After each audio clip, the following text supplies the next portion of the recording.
Hello to my YouTube family. Just taking out a minute to chime in and make sure your week is going good. I'm sure it is. Look at me. Got a chance to put on a little lipstick. That's because I am indoors and I don't have to wear that mask. I mean, the mask is okay with me, but I am a makeup girl. I do like to be able to put on a little bit of makeup every now and then. So, yeah. But anyway, today I'm chiming in because I had initially promised to come back and do a video on youth and racism. Well, as you can see from the video that my granddaughter Ariana Perez posts, it's a very difficult subject matter for our young people because as it is, they're trying to navigate through school right now, homeschool, a lot of other things that's going on in life right now, and even trying to cope with a lot of what's going on in our lives as parents. Of course, I don't have any youngins at home right now, but I can empathize with what's going on. So what I'm going to do, I will return. However, I will be speaking on the subject matter of runaway youth. Believe it or not, runaway youth is something that either we've experienced ourselves or it's something that a lot of our youth experience. And it's not always necessary a runaway is in the middle of the night. Sometimes our youth walk away, they walk out of our lives. And because of things that's going on in the home, because of environmental issues. Some will run away, we never hear from them again. But then there's a group of them that are run away, they're in the distance. And they're waiting to hear from us.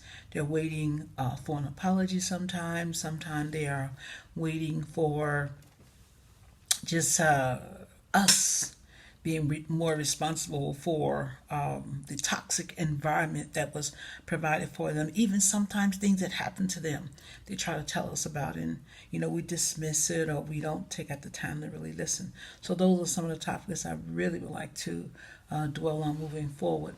I gotta say that racism is a very touchy topic. Every now and then I'll jump in and I'll say something about it. But for the most part, I think I want to exercise myself in a matter that I think that I could be most efficient in. I myself did run away from home at one time. It was for a brief moment.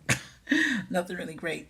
But just remembering what the motive was behind my run. And then growing up on the north side of Chicago, we had to stay on the block. We really couldn't leave, and so a lot of my friends had the same rules. So we got a chance to sit around and talk a lot about what and why. And then, because God has given me a great audience with a lot of our young people today, I get a chance to hear their hearts and a lot about what's going on in their lives and why they do what they do. So, hopefully moving forward, I'll be able to come in and share some vital information with you. And hopefully it will assist you in bringing about restoration with you and your youngins. And sometimes they're not even like young anymore. Sometimes they're 30s and their 40s and their 50s, and you just want closure. But what I've learned about that, there's something that has to be done in order to bring about that closure. You're not just going to make a phone call and say, "Oh, come home," or be restored. I want to talk to you, or let's do this or do that. I've learned myself on a personal basis that it's accountability that they are looking for from us.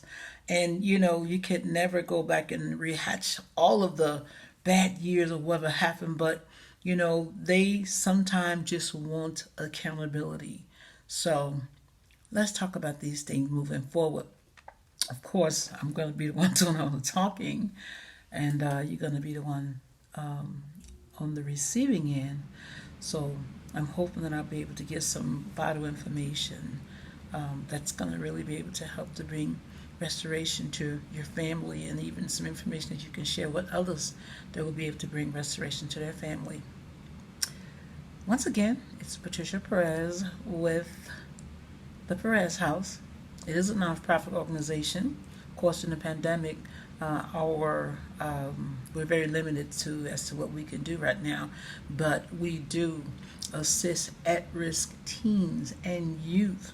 And no better person to assist is someone who actually had the experience themselves or even raised their own children, had to go through some of these hardships that our young people face. And so, yes, it is a non-profit organization. And if you want to donate to the organization, we are 501c3.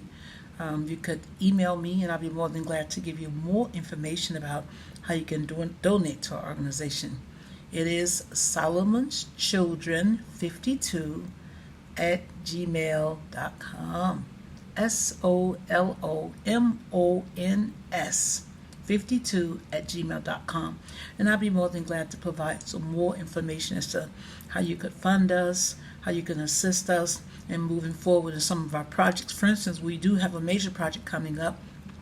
We are partnering up with Angel Tree, and we are going to be providing Christmas for several of the children in that organization, these are children of incarcerated parents. So what we're going to be doing, we're going to be providing a Merry Christmas for them. And then from that point throughout the year, we'll stay in touch with them and make sure they have other supplies that they might need, stuff like school supplies and transportation, and make sure they have food and clothing or whatever else that they need. We won't just adopt them for the Christmas season and then drop them. No, we'll pick them up. That's where we'll make our initial contact. And then throughout the rest of the year, we'll stay in touch with them, checking on them and making sure other needs are supplied as well. Once again, if you're interested in making a donation, please email me. I'd be more than glad to correspond with the necessary information. Have a wonderful weekend, and I'll be talking to you soon. Bye-bye.